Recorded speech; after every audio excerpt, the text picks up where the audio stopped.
Denzel Curry, Nostalgic 64. Alright, I'm going to go right into it. This is an amazing album, and I'm about to break it down for you song by song and let you know why I think it's amazing and why you should listen to it. It starts off with just the intro track, just called Intro, with a real nice, clean, simple piano starting off, and then just some crazy noises come in. He's not rapping, but it's just a real nice, just instrumental opening. If you can listen to it in a car with some bass or on some nice speakers, I suggest you do that, because then you'll understand why I'm saying some crazy noises come in. Like, it's just wild. And then after that, the first song where he's rapping starts, called Zone 3. And it's basically just this anthemic track talking about where he's from, the Zone 3 of Carroll City, Miami, Florida. Very good, very catchy, very nice beat. His flow was great. And he definitely was holding it down for Carroll City. After that, you get a track that's called Parents. And this is, it's one of the best songs on the album in my opinion. Amazing beat, very different.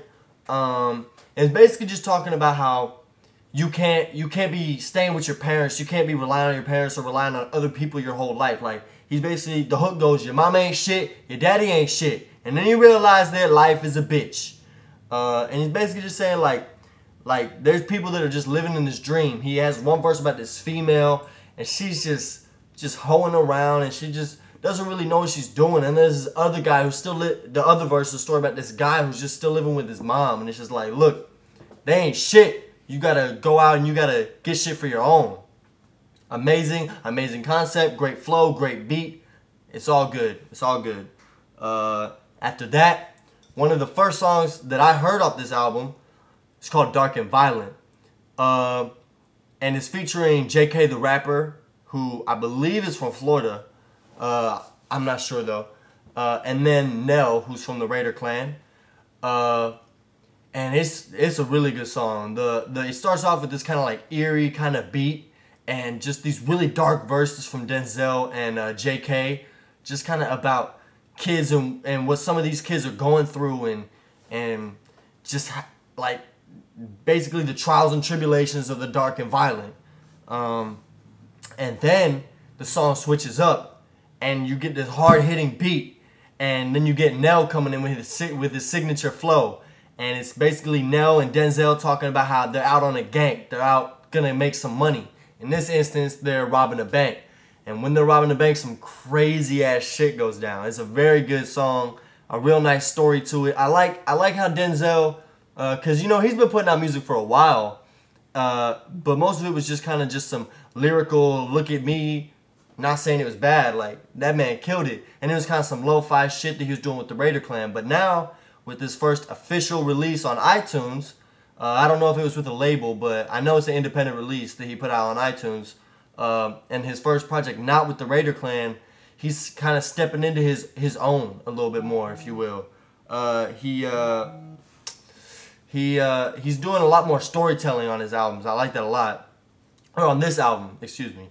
And then after that, you get the lead single, which is the lead single for a good reason. It's called Threats. It's produced by Ronnie J. Shout out to him, because this beat is wild. Like, this beat is insane. And Denzel killed it. Young Simi from the Raider Clan killed it. Rob Banks of the Smart Stunners killed it. All three holding it down for Miami, Florida. Just a great song. It's basically just talking about how they don't take kindly to threats. Don't fuck with them. Some shit like that. They're just on some rapper shit. But there's nothing wrong with it, because it's an amazing ass song. It's great to get hyped to. Check that shit out. The video is great too. They shot it in the fucking Everglades, and they're purple and shit. It was great. After that, you get the Mystical Virus Part 3, which is the third installment to this series Denzel's been doing for a while. But like I said, with this one, he's doing a little bit more storytelling than he was on the other ones. On the other ones, he was just kind of flowing like a fucking madman, like he was infected with this mystical flow virus. And he had Lil Ugly Mane on there, who did a great job. And then he also had Mike G from Odd Future, who also killed it, you know, with his style. You know, he just kind of laid back and just spitting some punchlines that probably go over your head the first few times. Lil Ugly Mane came in with a real nice flow, talking about this kid who whose dad got locked up and he was involved with all this street shit, and now his life is fucked up, and he never basically got taught these lessons from his dad or from any of these OGs in Miami, and so now his life's fucked up. And that's kind of just the whole point of that song. And after that, you got Widescreen, right? Yeah, Widescreen, which is some Third Eye shit. Denzel was on some Third Eye shit on this one. That's cool. He's doing his thing. Real nice beat. I like this beat a lot. Very catchy hook. Very nice verses. I don't have much else to say about it. It's just a pretty cool song. Check it out. After that, you get the title track N64, which I like how he kind of, I guess, remastered it. It sounds a little bit cleaner than the leak he had a couple months ago. And I like how the ending of Widescreen has this piano, and it just kind of leads in, so it just like seamlessly goes into the next song, N64, and just like ding ding. It's just great. I love it. And then on this, he's basically referencing a bunch of kind of like just nostalgic pop culture shit, and it's got a great hook. I love this hook, and it's got a nice little interlude talking about. It's a newscaster talking about Trayvon Martin. Rest in peace to Trayvon Martin. And he went to the same school, Carroll City High School, as Denzel Curry. And I believe at the same time, I don't know if they actually knew each other, but I mean, that's crazy. So obviously that whole Trayvon thing really affected, it affected the whole world, but it really affected that whole community over there. And so I understand why Denzel put that in there. So that's a really good song. Then after that, you get the song called Like Me, which, I don't want to say it's a song for the women, but it's kind of, I don't know, it's a lot more poetic than a lot of the other shit he was doing. And it has Stephen A. Clark, who I never heard of before, but he killed it on the vocals. He was singing a real nice hook. It gets stuck in my head. Very good song. Very good song. After that, it's Talk That Shit, which is just some crazy ass, wild ass, gangster ass shit. Basically talking about how so many people want to talk shit, and they want to talk that shit like they're really about what they're talking about, but they're really not. And people that are real, they know that they're not. You know what I'm saying? They know that they're fronting. That's really all I got to say about that song. Great to get hyped to. Great to bump in the whip. Just a good ass song. Then after that, you got Benz, which is another one of my favorite tracks off this album. And once again, this one isn't really all that topical. But it's great. Like, real nice beat, real catchy, great hooks, impeccable flow. It's just awesome, bro. It's just a good ass song. That's all I gotta say.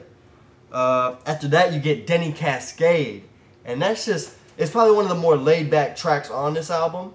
It's very smooth. Basically, just talking about him, and he's tripping out on some LSD, riding through the city. He's got your bitch and she's rolling right next to him, and yeah, it's just real cool, real smooth player shit. I fuck with that song heavy.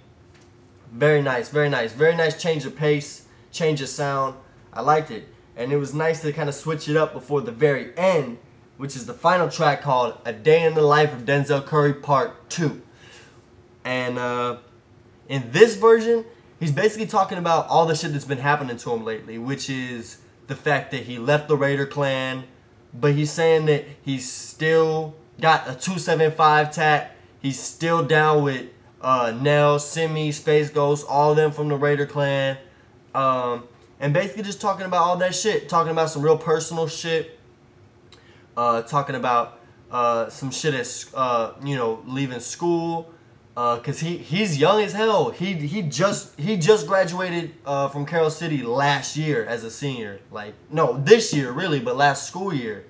So that's just wild. The fact that he's this young and he's that talented and that focused, and he already knows what he wants to do with his music and where he wants to go. I think that's the best part about this mixtape, is that you definitely get the feeling that this is the beginning of something big. Like, he really knows what he's about to do. You know what I'm saying? Like, he's not just some kid messing around in a studio. Like, he really is about this, and he's really making some quality ass music. But yeah, very nice song. The verse was very short, but it was very meaningful. And after that, it doesn't even matter that the verse is that short because the beat's just great and it just rides out, and there's this just amazing hook. It's the same hook basically from part 1, but it's just done so much better. And yeah, I mean, that's really all I gotta say. I definitely suggest you check it out. I'm not gonna give it a fucking what out of 10 or a certain amount of stars because that's just lame. It's great. Buy it, download it, support this guy. That's all I gotta say. Denzel Curry. CC, Zone 3.